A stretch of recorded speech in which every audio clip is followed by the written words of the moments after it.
জীবনের এই ছোট, ছোট আনন্দগুলোকেও মনে হয় যেন মাঝে মধ্যে তোমাদের সঙ্গে শেয়ার করি। সেরকমই সেদিনকে ছিল হচ্ছে 6 নভেম্বর মানে আমার জন্মদিন। আগের বছরে আমার বার্থডে সেলিব্রেশন করা হয়েছিল ভিক্টোরিয়াতে। এবার সবাই মিলে প্ল্যান করেছিল যে আমার বার্থডেটা সেলিব্রেশন করা হবে প্রিন্সেপ ঘাটে। আমার পেছনেই ছিল হচ্ছে জেমস প্রিন্সের যে বিল্ডিংটা, ঠিক তার সামনে বসেই এবছরে আমি কেক কাটিং করেছি। আগের বছরে করেছিলাম হচ্ছে ভিক্টোরিয়াতে।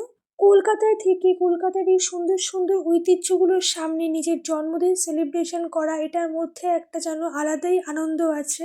আর সাথে যদি বন্ধুরা থাকে তাহলে তো খুবই মজা হয়।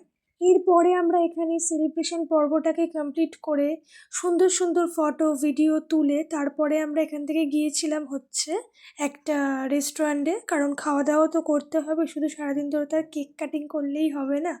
তো যাই হোক, এখানে সুন্দর সুন্দর সবার ছবি তোলা হচ্ছিল একদম প্রিন্সেপ ঘাটের সামনে। তারপর আমরা দেখছিলাম যে এখান থেকে কোন বাস ডিরেক্টলি বেহালাতে যায়। তারপর আমরা এখান থেকে চলে এলাম হচ্ছে একটা রেস্টুরেন্ট, যেই রেস্টুরেন্টের নামটা আমি সত্যি ভুলে গেছি যেহেতু অনেক দিন কেটে গিয়েছে। এরপরে আমরা প্ল্যান করছিলাম যে নেক্সট কার বার্থডে আছে, তো এরকম আমাদের মধ্যে চলতেই থাকে সারা বছরই। আমাদের মধ্যে যে কারোরই বার্থডে হোক না কেন সেটা আমরা নিজেদের মতো করে সেলিব্রেশন করার চেষ্টা করি।